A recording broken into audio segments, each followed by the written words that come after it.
In the beginning there was nothing but ice and the sun. Over many years the sun shining melted a great crevasse in the ice.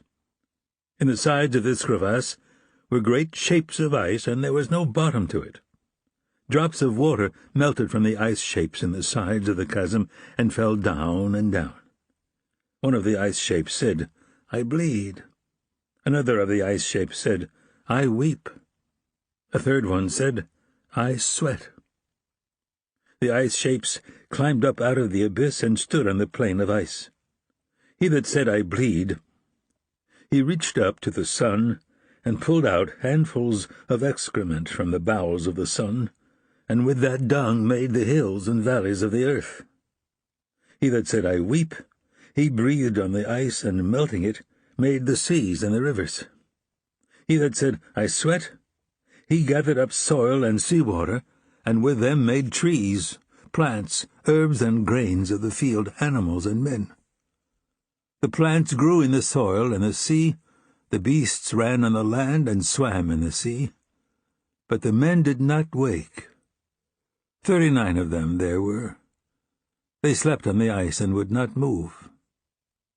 Then the 3 ice shapes stood down and sat with their knees drawn up and let the sun melt them.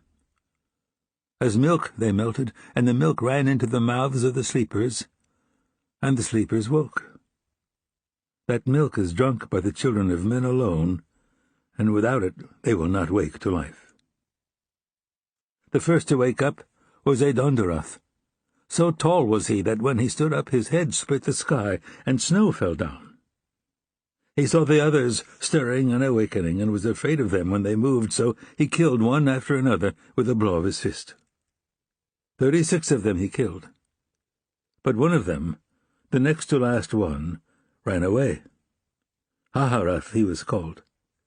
Far he ran over the plain of ice and over the lands of earth.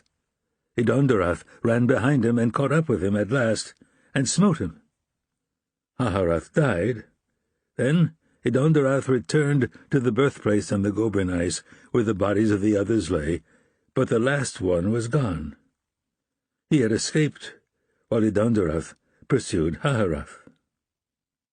Adonderoth built a house of the frozen bodies of his brothers, and waited there inside that house for that last one to come back. Each day one of the corpses would speak, saying, "Does he burn? Does he burn?" All the other corpses would say with frozen tongues, "No, no." Then Adonderoth entered Kemer as he slept, and moved and spoke aloud in dreams, and when he woke, the corpses were all saying, "He burns, he burns."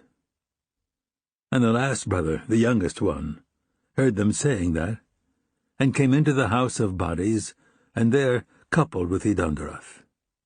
Of these 2 were the nations of men born, out of the flesh of Adonderoth, out of Adonderoth's womb.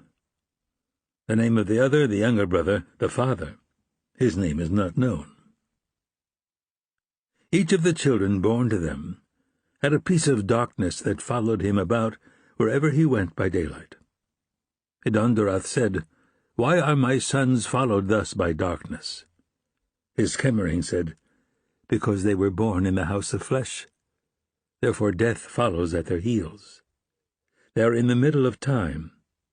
In the beginning there was the sun and the ice, and there was no shadow.